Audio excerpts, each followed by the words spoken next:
Okay, we're back. Lance Luke and Martin Pea, part of Ask the Building Expert Masterclass series. And we got an interesting topic today. And thank you for joining us. Those are that are on our Zoom platform, as well as we're restreaming on social media. Let's see, Facebook, LinkedIn, and YouTube. So we have a good number of people joining us from all over, and welcome.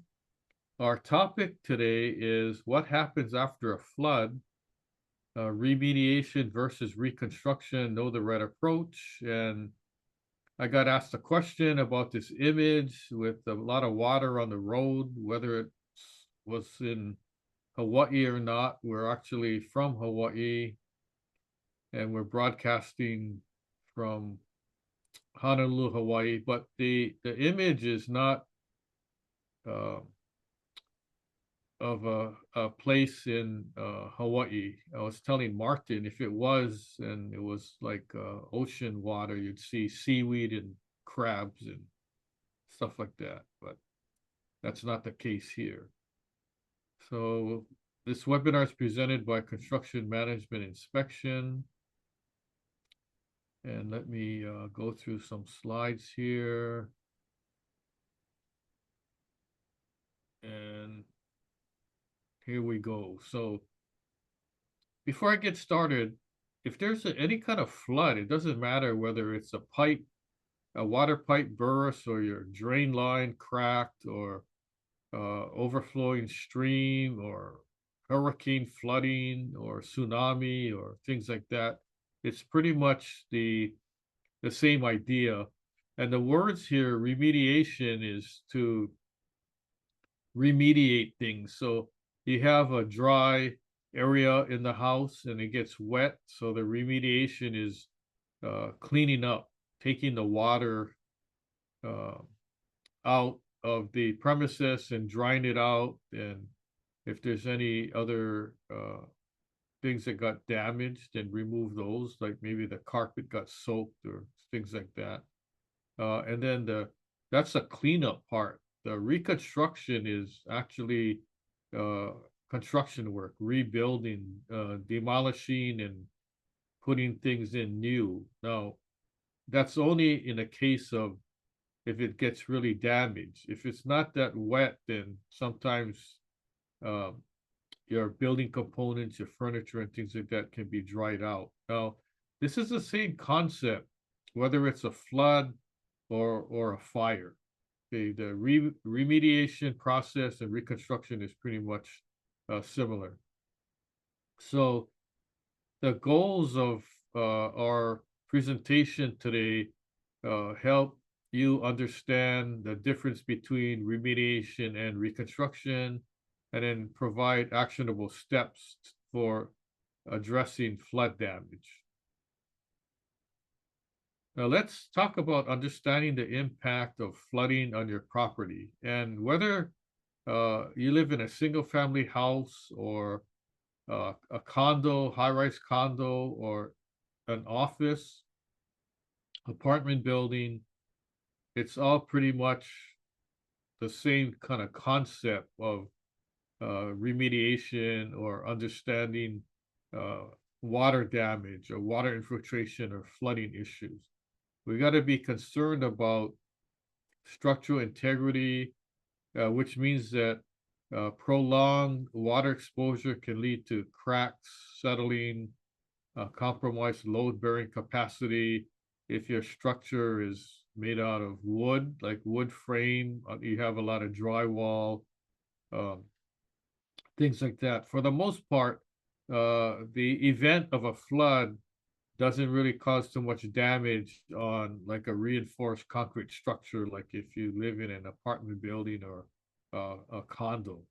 Hey, but um, other factors to consider: if the building's made out of wood, a lot of wood and drywall, and you have a lot of water sitting there, it can lead to mold, wood rot, and those kind of things.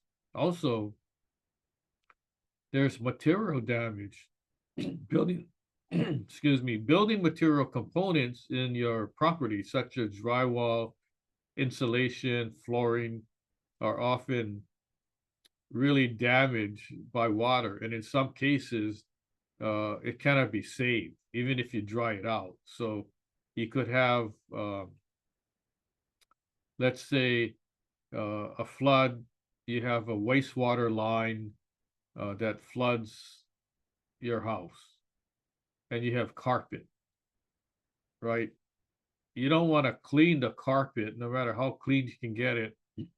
And also the carpet underlayment, what you do is just throw it away and clean the floor before you reinstall your new carpet. You wouldn't want to save that. And a lot of flooring, it's made of material that gets warped or expands when it's wet, then you can't save it. It starts warping and just, doesn't function and doesn't look good. There's also the cost factor, the financial burden. Um, you want to file a claim with your insurance carrier, and hopefully you do have insurance, but the caveat is that the insurance may not always cover the full extent of the damage, the total damage. So it may leave property owners with significant out-of-pocket expenses. So it's good to talk to the insurance provider and ask about the coverage. Property value, if there's visible signs of damage, it may deter potential buyers and lower your appraisal value and even your rating. And then also, of course, there's that emotional impact, which is not, visible. Like you can see water damage, right? Homeowners often face a lot of stress, anxiety due to sudden displacement, loss of personal belongings, and things like that. A lot of people, when there's hurricanes and major flooding, um, could be tornado also, and a lot of their personal property gets wet and damaged, and you can't save it, right? Valuable, irreplaceable photos from uh, family generations, and they're all lost. They got damaged by water. So there's a lot of different souvenirs and things like that that you can't replace. They have more value to those people. So what happens first after there's a flood event?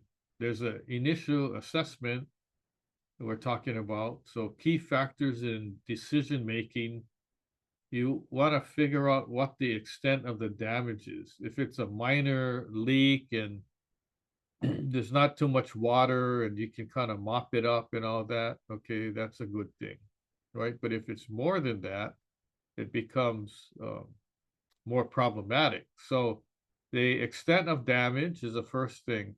Minor damages like superficial water stains, light mold growth may only require remediation. So in not every case, the reconstruction scenario is involved.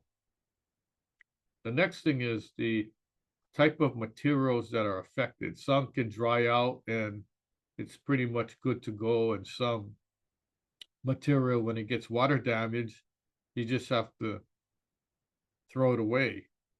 So porous materials such as drywall insulation are less likely to be saved.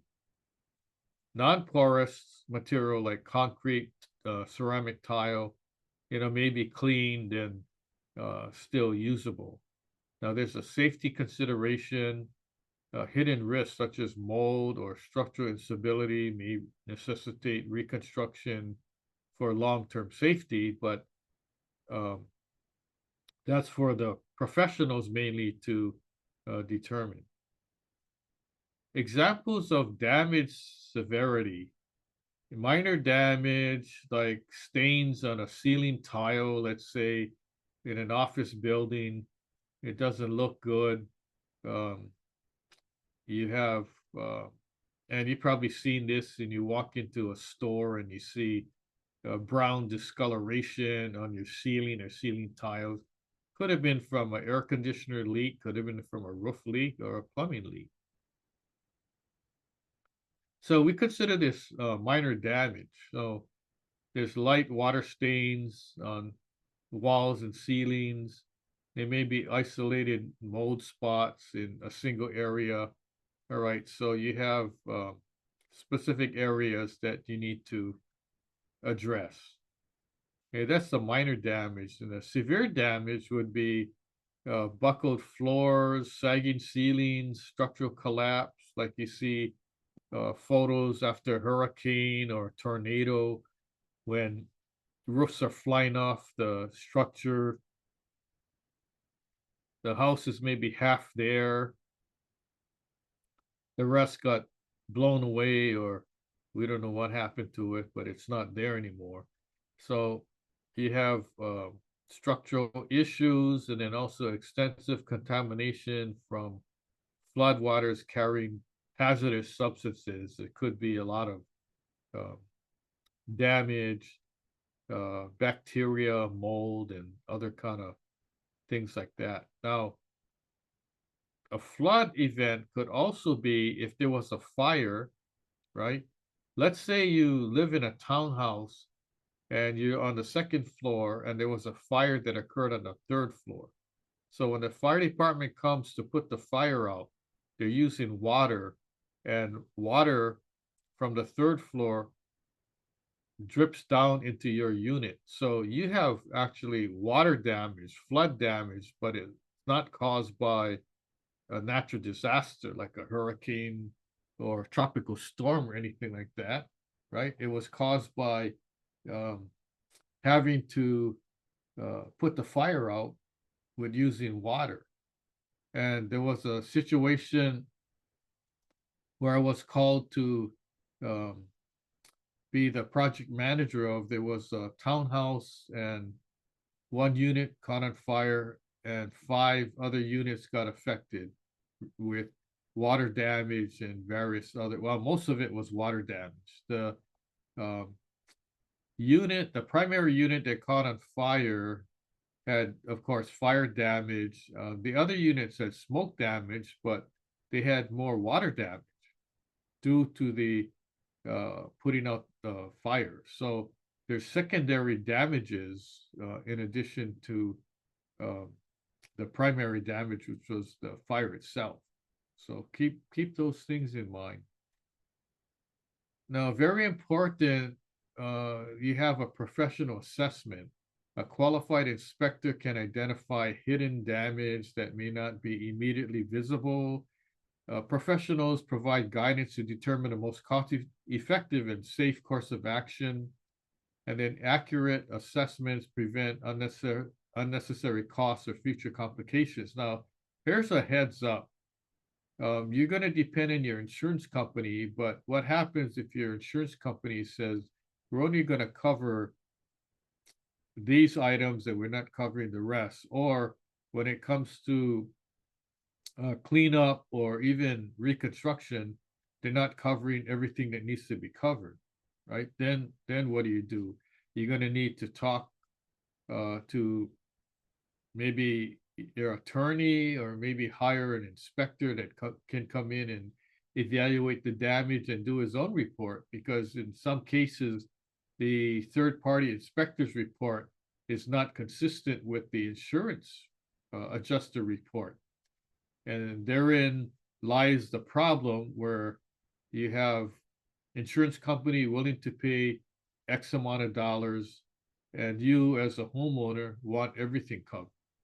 And there may be exclusions under the policy, but that has to be looked into. And sometimes it gets to be a big battle between the homeowner and their insurance company.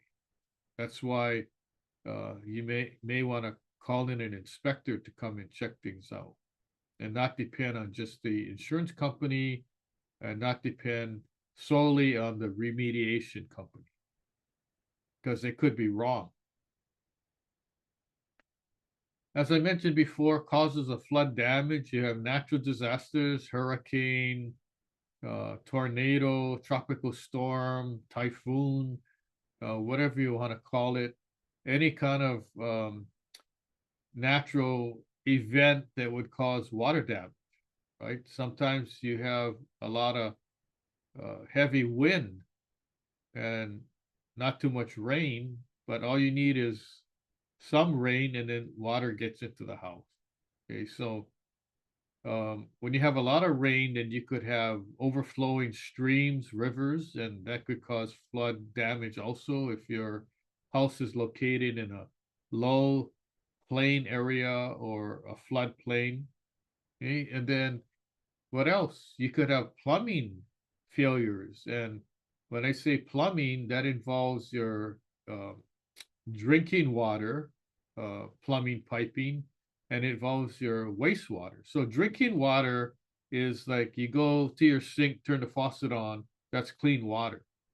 And then the wastewater is when you're doing laundry and the water, dirty water from the laundry goes into your drain. And then the other type of wastewater is you flush your toilet, and then that's the wastewater line. So you could have either uh, a clean water leak or you could have a wastewater, dirty water leak. Okay? And then the other cause would be um, sort of along the natural disaster line is rising water table, and it could be either uh, fresh water or rainwater.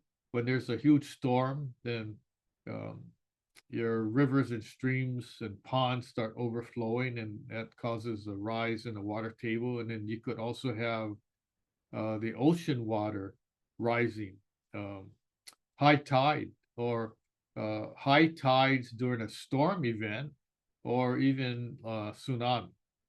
Okay, so there's different ways and different factors and contributing factors to cause water damage. It could be fresh water, wastewater, seawater, any type of water. And then let's talk about types of flood damage. You have water saturation, where water's just sitting there because of prolonged exposure, and it could lead to rotting wood, weakening drywall, uh, total ruined flooring material.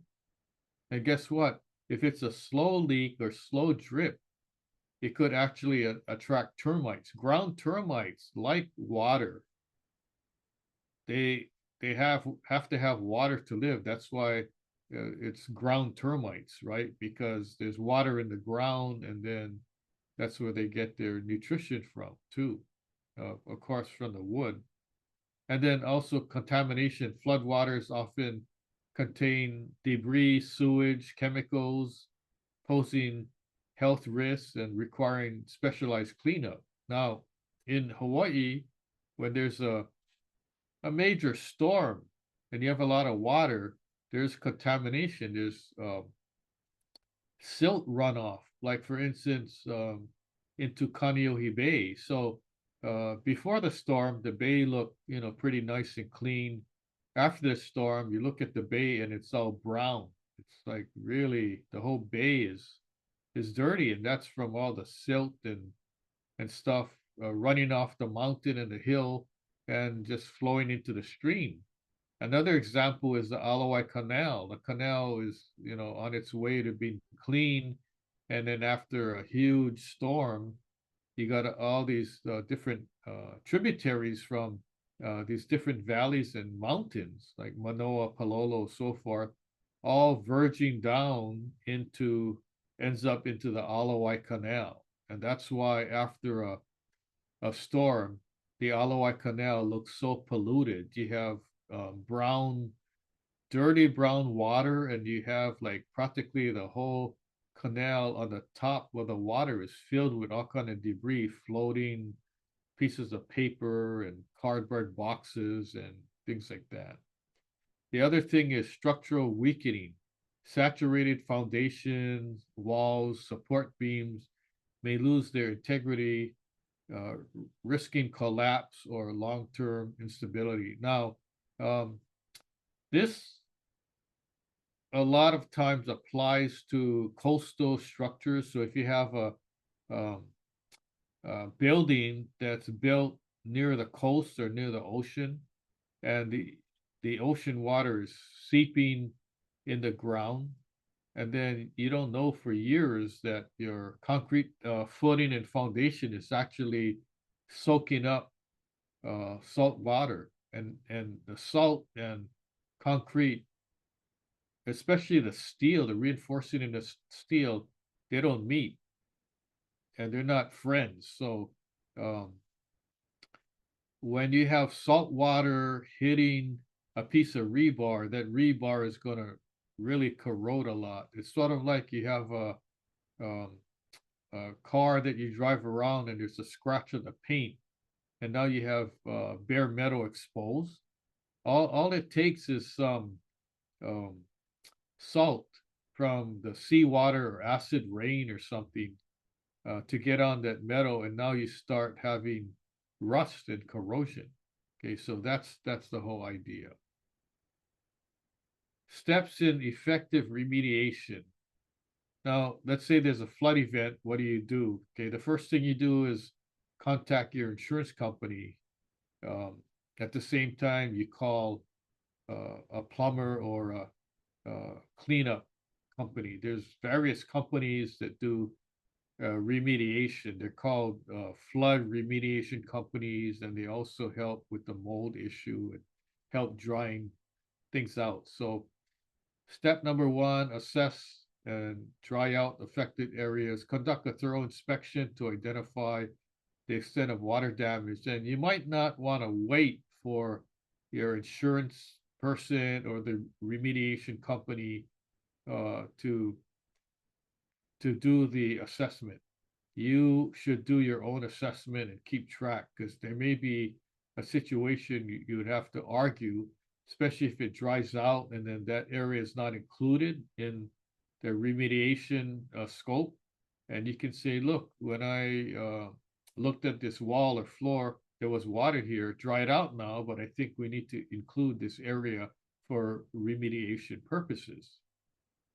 Okay, so you identify the areas that got damaged. What happens is the remediation company would use moisture meters and thermal imaging cameras to detect hidden water pockets or hidden areas of moisture.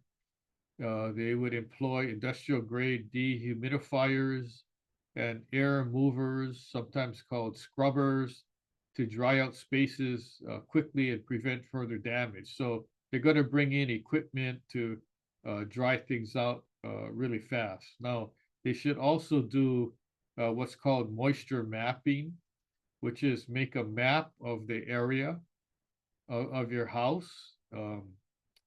If only the living room and one bedroom got damaged, then the moisture mapping would show those two areas. If more areas got damaged, then they should include the other areas as well.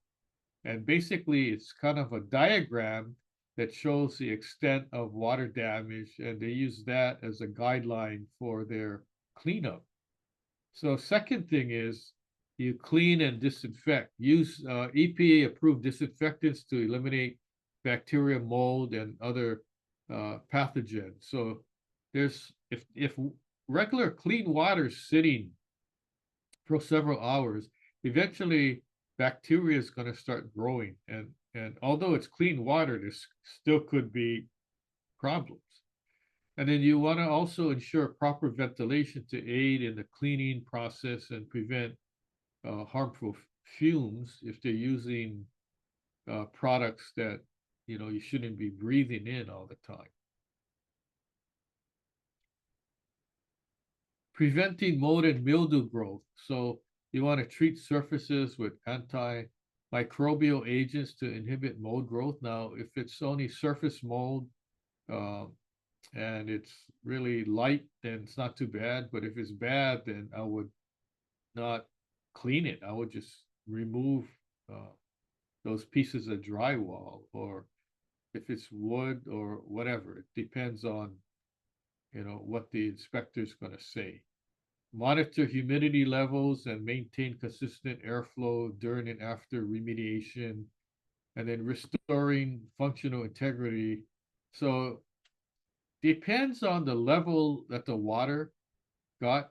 And also, I mean, if it's a flood and the water didn't get past the level of where your floor outlets are or electrical outlets, okay, you should have it checked out. Or maybe it was a flood that came from the unit above or next door and it damaged your light fixtures, or you see water dripping from your light fixtures, or um, water pouring out of your electrical outlet. Well, that's a red flag. So you want to make sure your electrical's inspected and tested, your plumbing is inspected and tested, finalized with cosmetic restoration, like painting, refinishing to restore the property to its original condition. Now, if you have like minor cleanup, cosmetic, touch up painting and all that, okay, that's not too bad. But if it's really bad, then you talk about demolition. So if it's to the point where you really need to remove rather than clean, that's where the reconstruction phase comes in. When the remediation isn't enough or it just can't be done. For instance, we talk about extensive structural damage, collapsed walls, severely compromised foundations, or sagging ceilings. Well, that's a given. You need reconstruction. Hazardous contamination, the flood waters containing sewage, chemicals, or other toxic substances. You don't want to just clean, so you want to remove and replace. And then also there's materials that you cannot clean to make it good.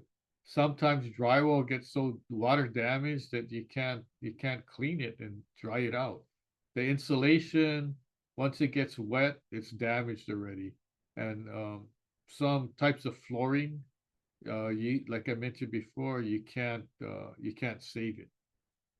And then also, if you have repeated flood incidences, chronic flooding requiring significant upgrades to prevent uh, recurrence. So if it happens like more than once, then you got to think about what the next step is. Now, keep in mind that dependent on the age of the house, right, your home, regardless if it's an apartment building, a condo, um, or a townhouse, or even like a office building or any kind of building that sustains water damage. If the building was built before 1977, 1978, there's a chance that there could be asbestos in the drywall mud, the plaster. Maybe if the building is really old, there could be asbestos in the drywall, asbestos in the floor tile, right? Ceiling tile. There could be even lead paint. So sometimes you just don't go in and clean. If the asbestos got wet and now it's considered friable, which means that it could be released, the fibers could be released in the air, right? Then you can't clean that. You have to remove it. So sometimes the remediation and reconstruction costs ends up in the hundreds of thousands of dollars, depends on the extent of the damage. So it's not like we'll just go there, wipe the walls down, and repaint it. So that may not be the case. So here's some overview of the reconstruction steps. If there's any structure repairs, um, we would reinforce and rebuild damaged walls, floors, foundations, utility system overhaul. We're talking about electrical, plumbing, in your air conditioning, your ventilation. If it's water damage and it can't be cleaned and dried out and it needs to be replaced, then that's a replacement. Such as if your electrical components are sitting in water, even if it gets dried out, right? the metal still may be corroding in the future, and you can't see it because it's hidden in the walls. Material replacement, install new drywall insulation, flooring, and finishes as needed. Use flood-resistant materials where possible. Okay. And then the final restorations would address cosmetic elements like painting, cabinetry, interior design, all your hardware, things like that, if it's not being reused. Okay, now, for the most part, in general, I'm talking about a reconstruction of an average building, and it's not a historic building. If it's a historic building on the state or national historic registry, you cannot just cut walls out and replace windows and all that. You have to follow the protocol using a historic preservation guideline. So that's a whole different animal there.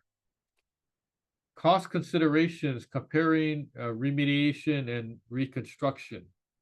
So remediation, it's a lower initial cost, focusing on drying, cleaning, and minor repairs. Typical range 3,000 to 8,000, depending on the extent of water damage. And these figures are on the low side. I've seen remediation that costs over 150,000. So just giving you kind of an idea. And then reconstruction, higher cost due to structural repairs, material replacement, and rebuilding. Typical range 10,000 to 100,000 or more, depending on the severity of damage and property size. To tell you the truth, I haven't been on a job site where the reconstruction cost was $10,000. That's on the low side. I've been a number of situations where it was about 150 up to $500,000 for reconstruction, depending on the extent of the damage and what needs to be fixed. Property value impact, remediation, cost effective for minor damages, preserving existing property value. Inadequate remediation can lead to lingering issues such as mold hidden in a wall that they cleaned the wall rather than removed it.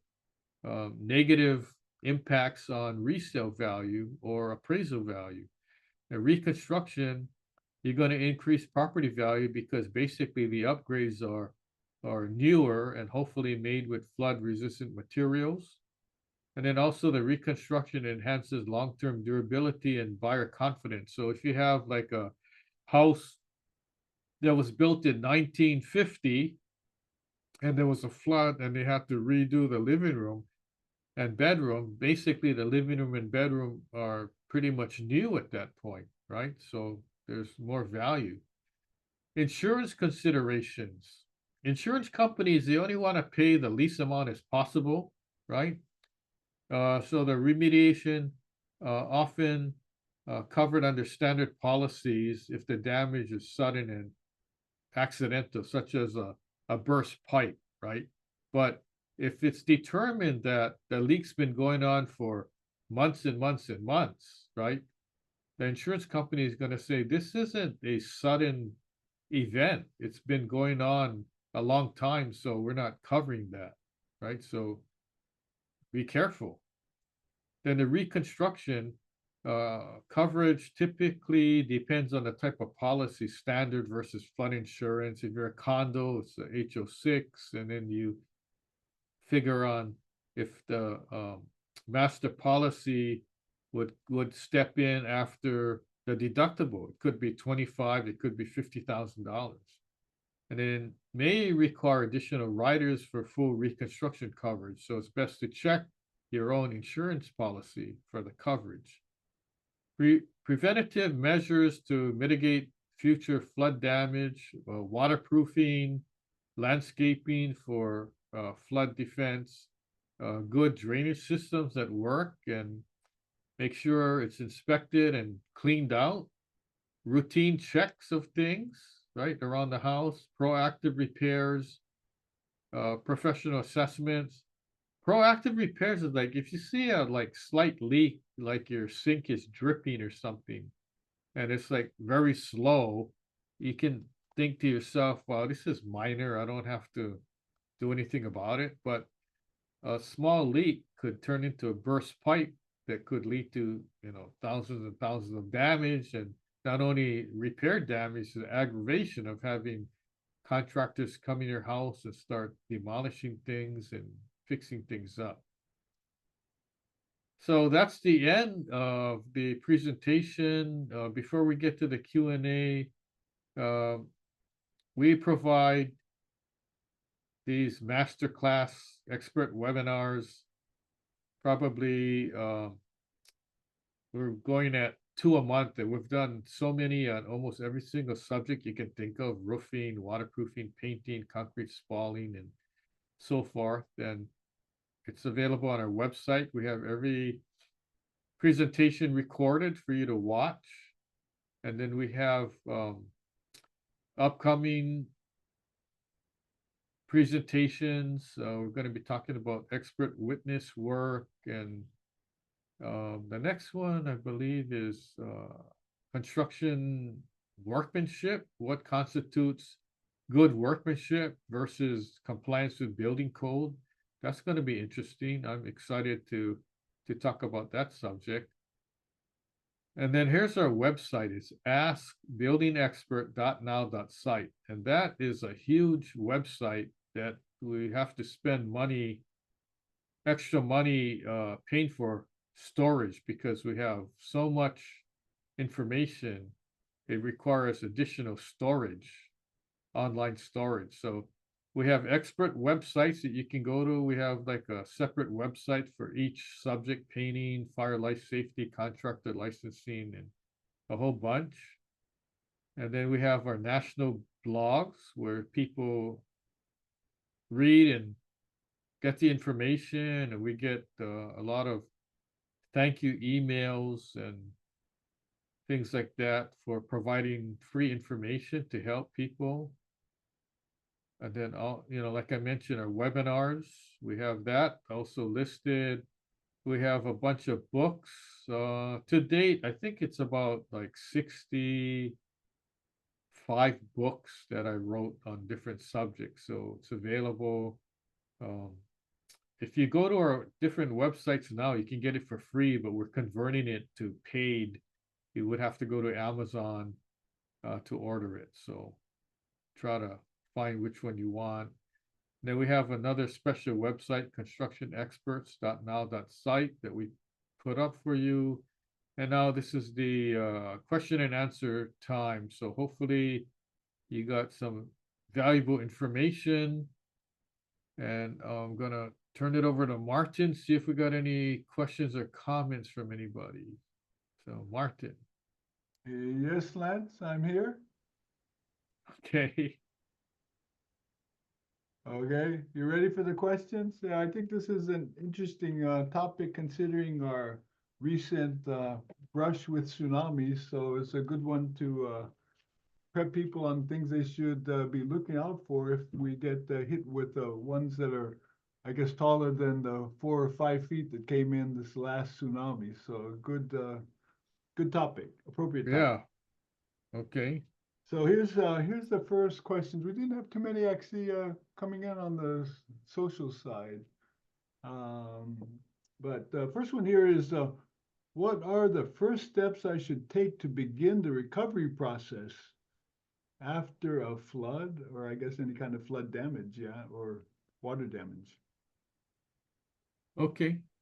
So the first thing would be to make sure, like if it's a pipe leak, right, plumbing leak, that the leak is turned off, or um, that's one of the first things. And then document, contact your insurance company if it's really bad.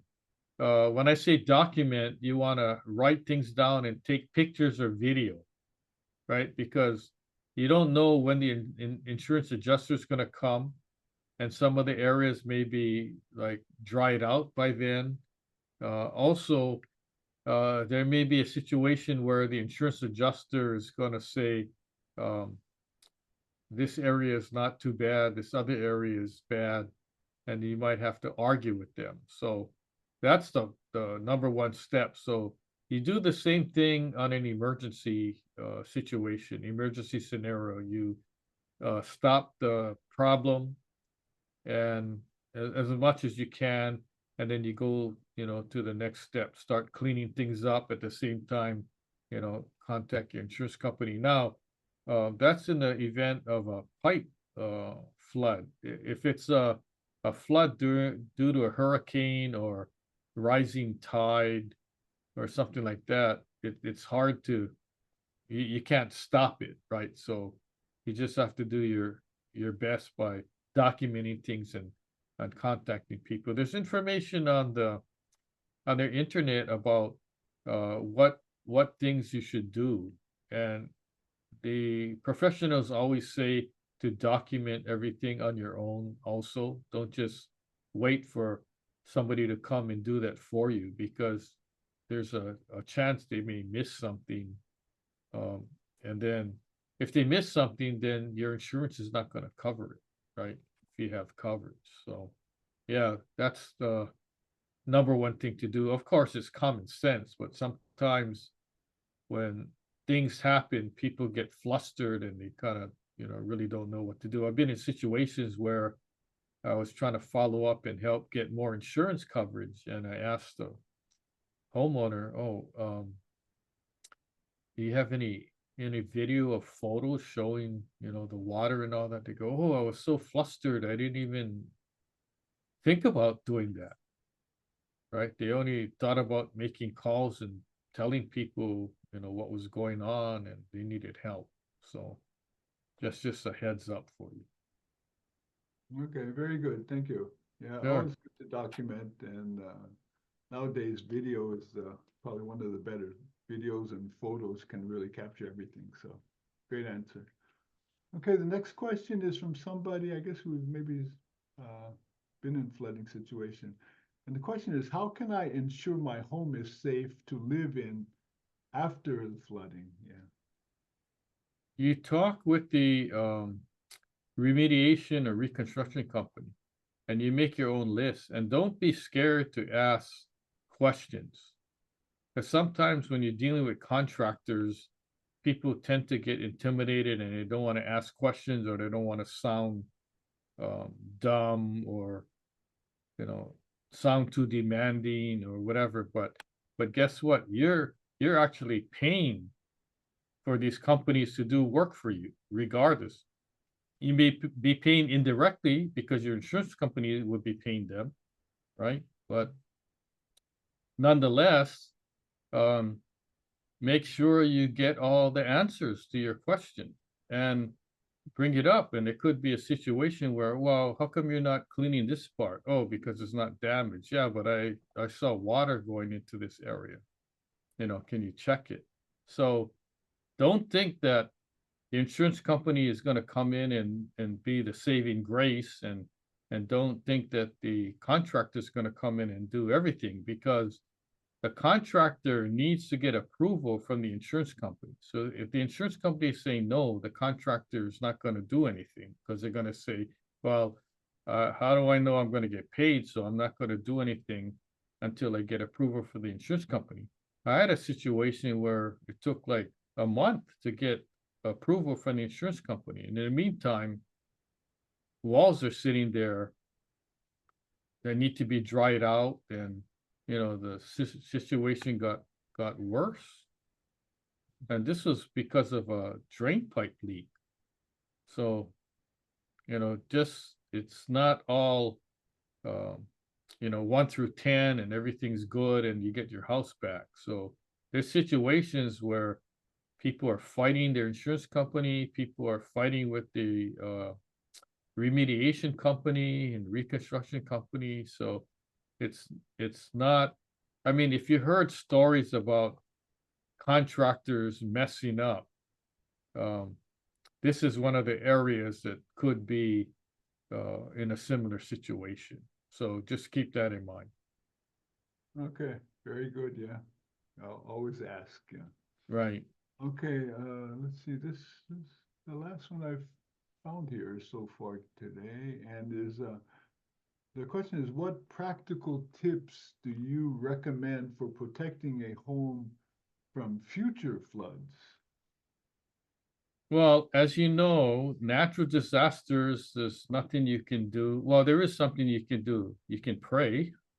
Um, but when it's natural disasters, you can't prevent it. You can't prevent a tsunami or hurricane or a rising tide or a huge tropical storm, heavy winds. I mean, that's beyond, our control. But with respect to your own house, you can make sure that your plumbing is intact. Any kind of water sources are inspected and, check for, any potential leaks or things like that. Maybe your piping is old because your house is old, right? So if you have it checked and the inspector or contractor says, "Oh, you know what, your pipes are old, man. It's gonna go anytime."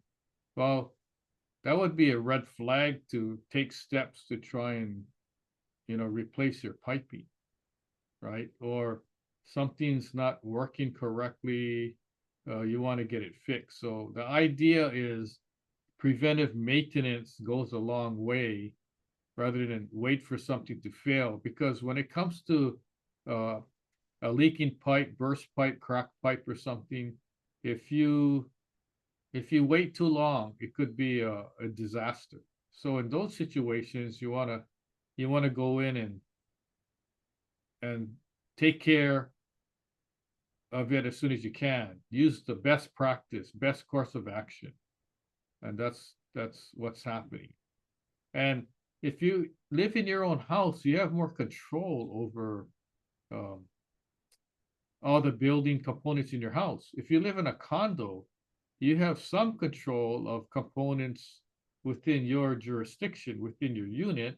But if it's a common area piping, it's your association that would have jurisdiction over that. So um, you have less control in that respect. So in those situations, but you could still talk to the board and ask the board, when was the last time we inspected? I think we need to have an inspection. Or the other thing was give a scenario, hypothetical situation. Oh, okay, so let's say a pipe bursts above me or next to me, and I live in a high-rise condo, and it causes damage to my unit. Who's going to pay for the damage? Is it the homeowner above me, his insurance company? Is it the condo master insurance company? Do I have to file a claim with my own insurance company? So it's good to know these things ahead of time.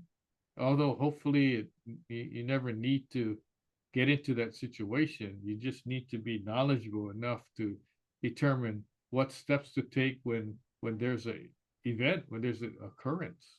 So basically, just be proactive as you can, and understand that there's a difference between remediation, which is a cleanup, and then a repair or replacement, which is the reconstruction aspect of it. Hopefully, if there is a flood event, then all you need is remediation. You don't need the reconstruction, right? Because it's two different animals. Once you get into reconstruction, it's phase two, and it becomes more of a headache, more problematic, more people coming to your place and disturbing you don't have a life when that happens. If it takes 2 to 3 months to reconstruct, you basically turning over your house to the contractor, and hopefully they do it fast and proper so that you don't waste any more time.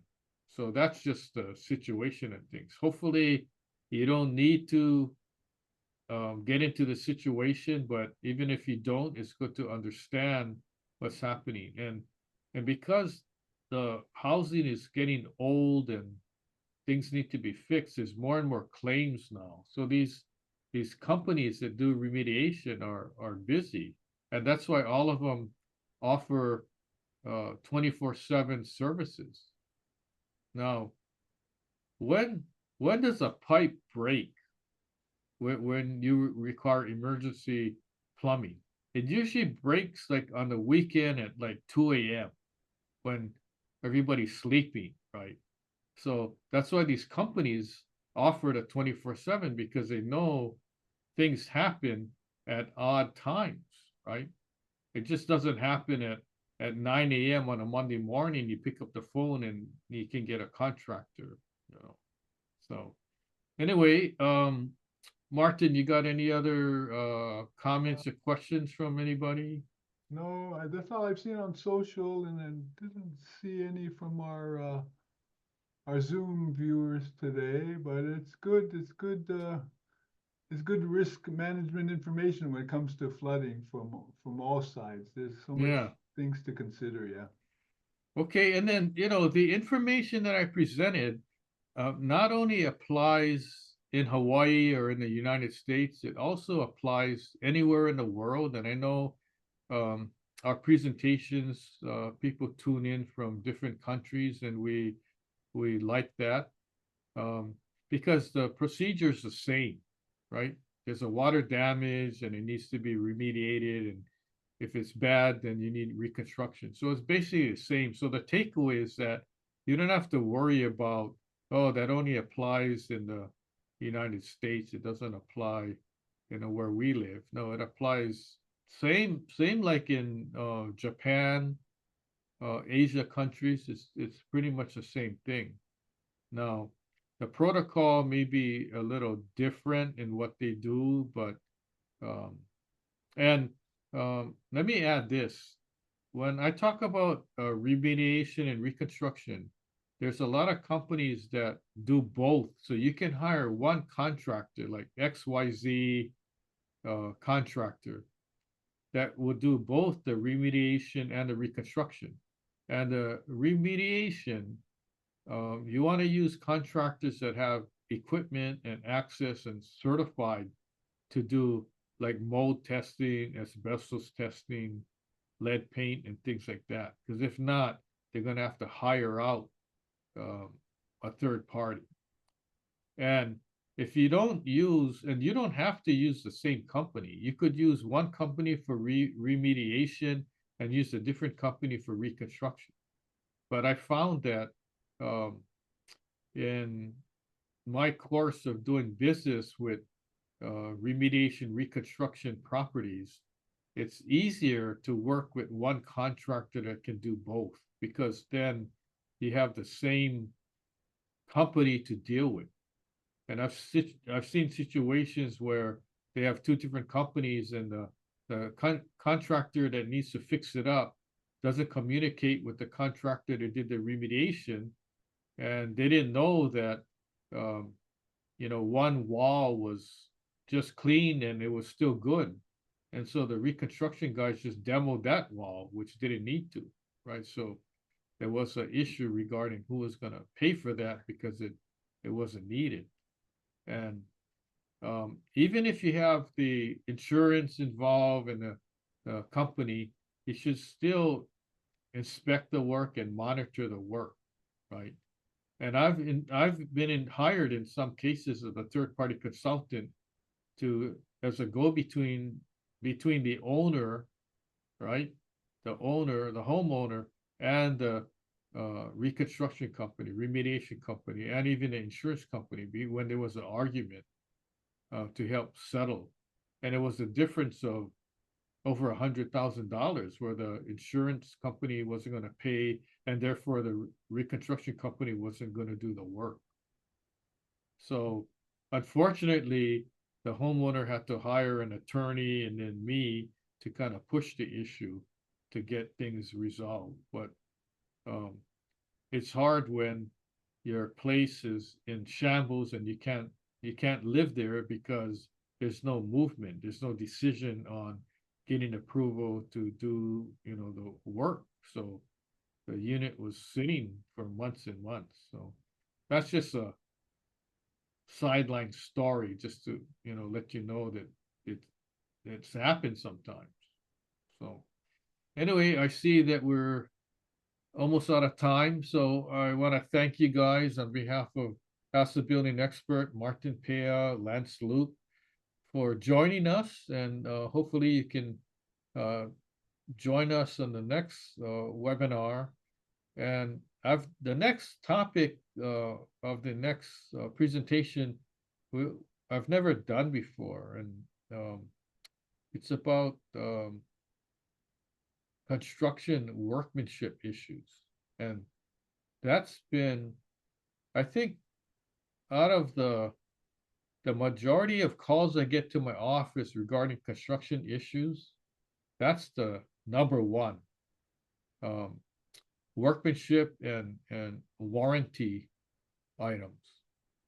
And the other issues would be the contractor didn't finish on time, or they left the place in a mess or whatever. But the number one, and I don't know why I didn't talk about this earlier in a presentation, but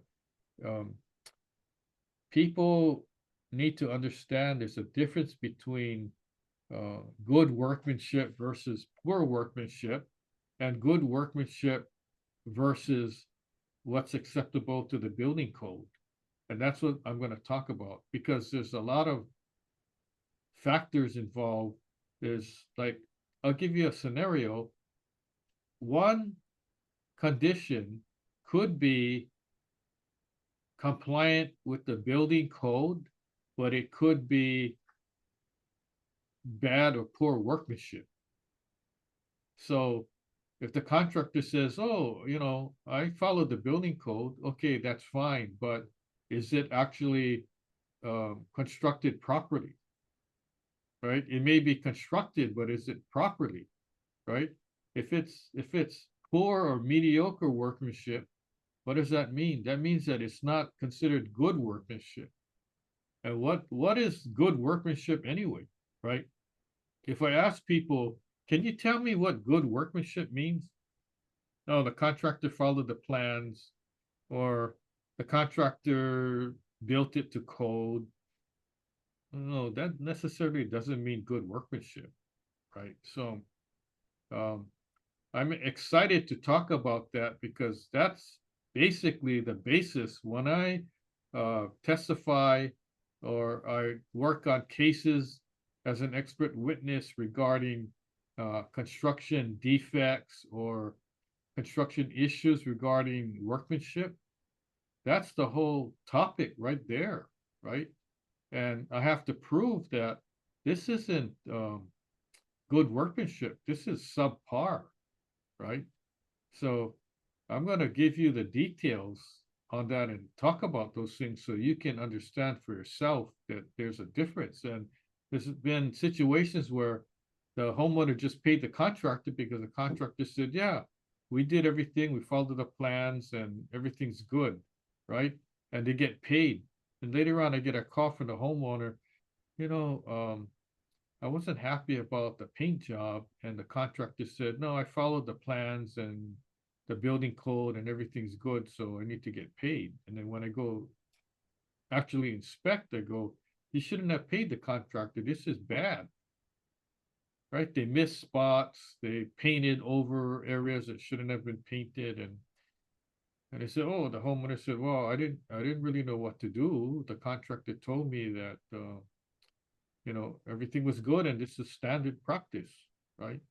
Like, everybody makes mistakes. Yeah, I understand that, but you're paying big money. People are paying, $650,000 to over $1 million to build a new house or some improvement. They expect to have good work, right? All the way from framing, concrete, to touch-up painting and finish work and all that. So that's what we stand for, right?